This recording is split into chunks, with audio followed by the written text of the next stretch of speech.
Hey, how's it going, everybody? Welcome to Freebeat, where I post new music-related content every single day. So if that sounds good to you, hit that subscribe button, ring that notification bell. Let's get started.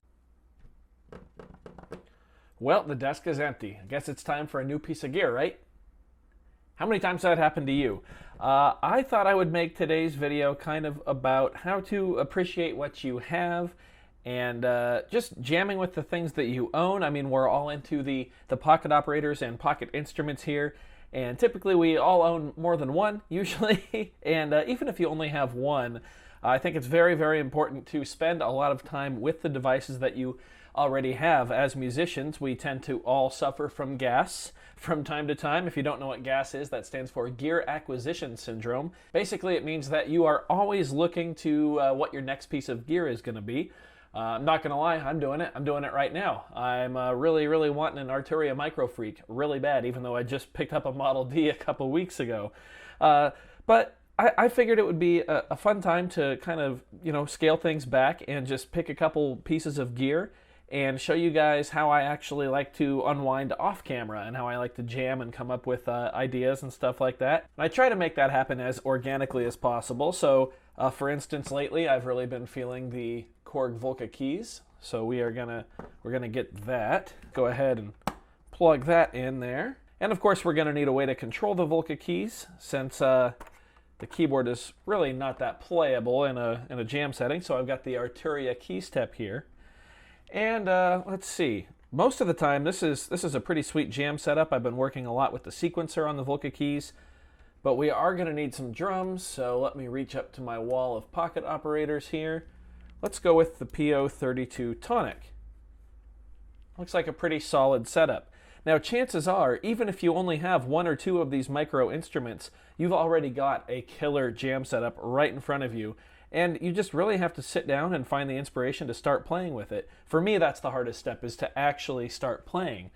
Because once I start playing, I realize that, oh yeah, I do love doing this. And, there's plenty of sounds to be had from all the gear that I already own, rather than going for the next thing. So while I probably will wind up with an Arturia Micro Freak in the near future, rest assured I will still be jamming with a lot of the gear that I already own. So let's go ahead and sync these up here. So I'm going to use my splitter for the audio and sync in.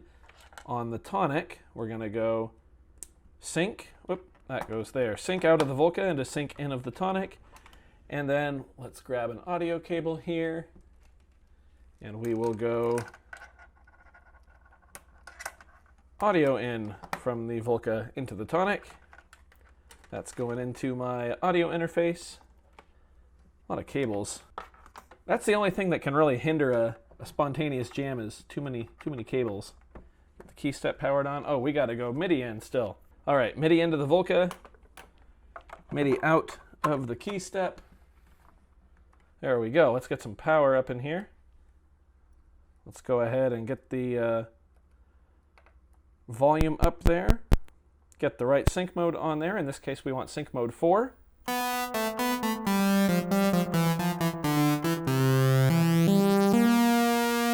Awesome, and the Volca keys is up and running. So a lot of times, especially if you have any kind of like subtractive synthesizer or an FM synth, there are a lot of sounds that you can coax out of those devices that you might not have explored yet. So for instance, I never play with the ring mode, so let's just go ahead and start there. I went ahead on the tonic and I found a brand new patch on the internet and downloaded it. Unfortunately, I completely forgot to look who I got it from, and I cannot remember. So if these are your sounds, please let me know and take credit for it. So let's go ahead and get a pattern going on here. It's a good kick, 4 on the floor there. Awesome. So, like I said, we want sync mode 4, right?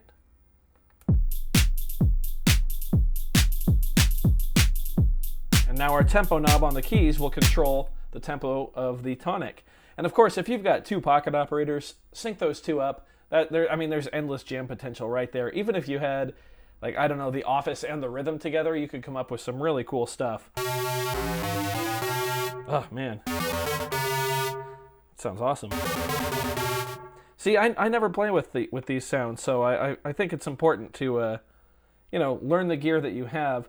And then, especially if you have something like the OPZ that just has like an endless amount of features, there's almost an endless amount of stuff you can do with that. But a setup like this, say a simple synthesizer, a drum machine, and a controller, sometimes your synth will even have the controller built in, but this can go a long way. So let's go ahead and let's make sure that we clear whatever is in the sequencer of the Volca keys. I'm just going to be using the built-in sequencer on the Volca keys, not on the key step. I kind of like that.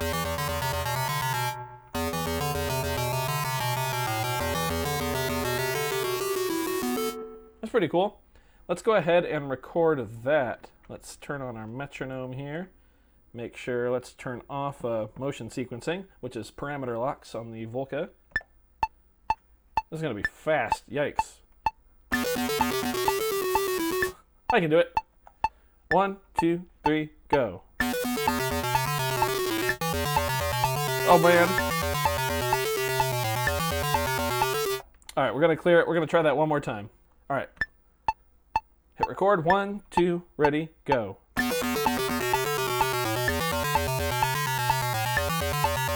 Yeah, there we go.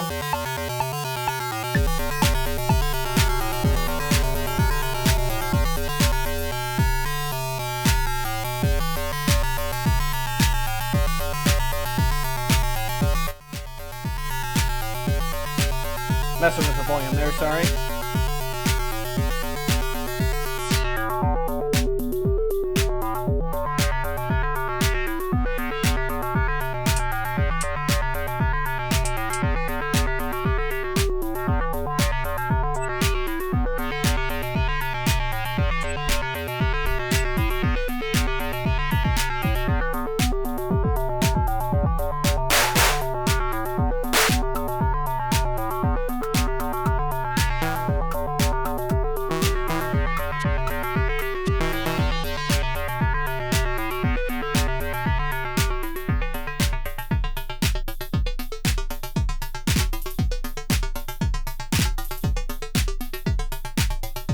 There we go. Yeah.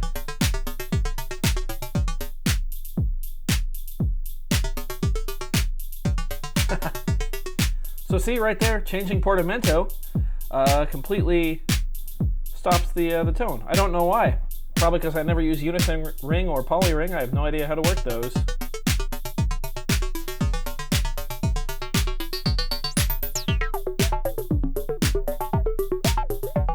Let's get some motion sequencing.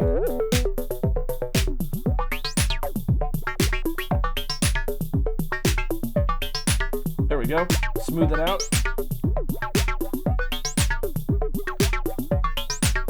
Get the LFO in there, affecting our pitch.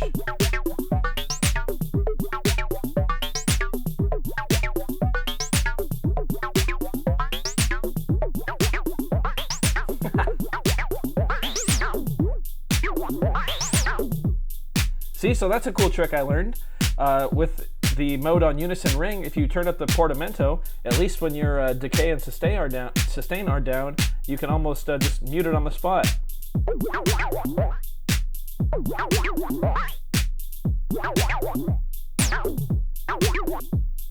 Let's get some delay going.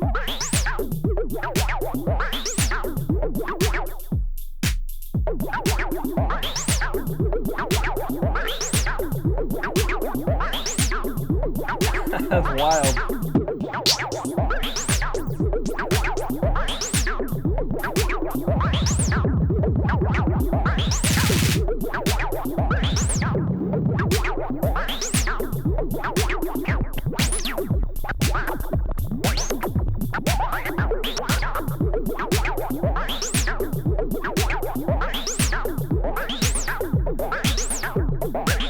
Using active step to effectively cut the pattern in half.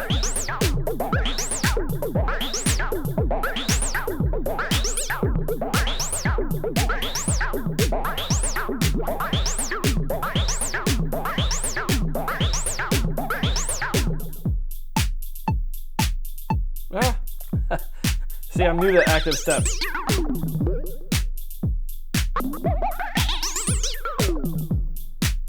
That's wild.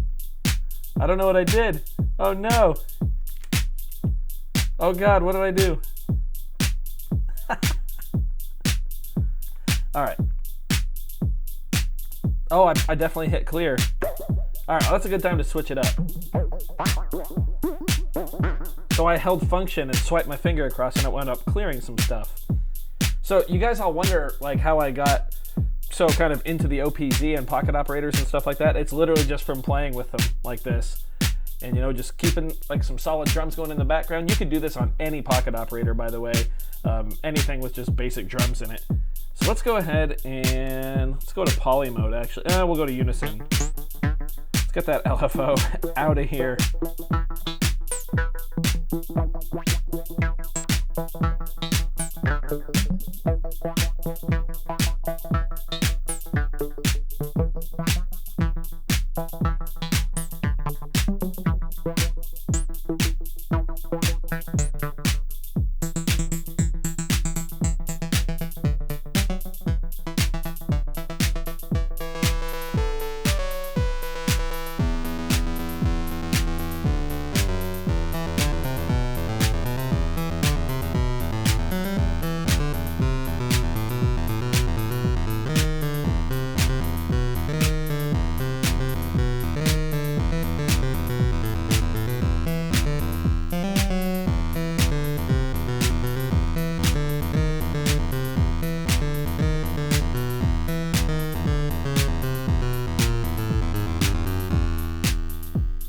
Yeah, all right, let's record that sequence again. So I'm gonna start this again on 1, 2, 3. With the metronome. Awesome. 1, 2, 1, 2, 3, 4. There we go. Yeah. Go to poly mode.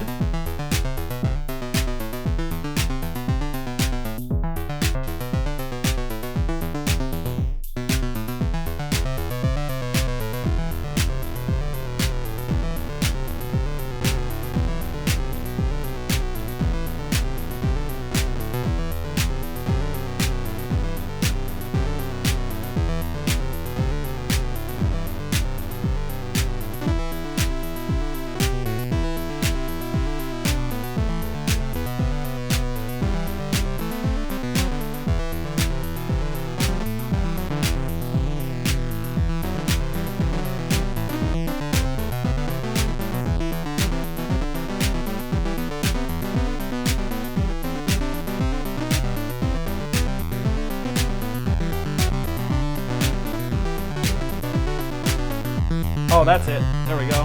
1, 2, 3, 4.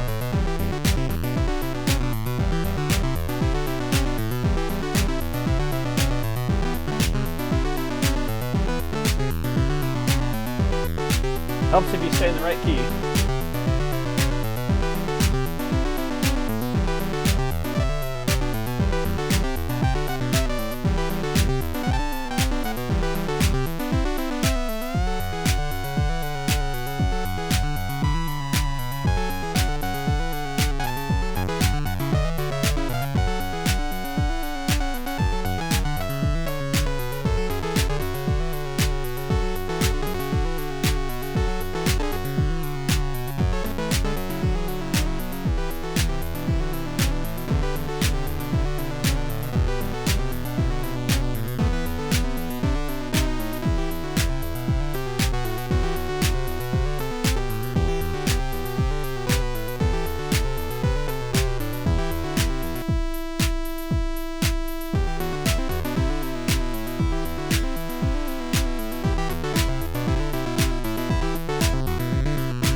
Well, there we go.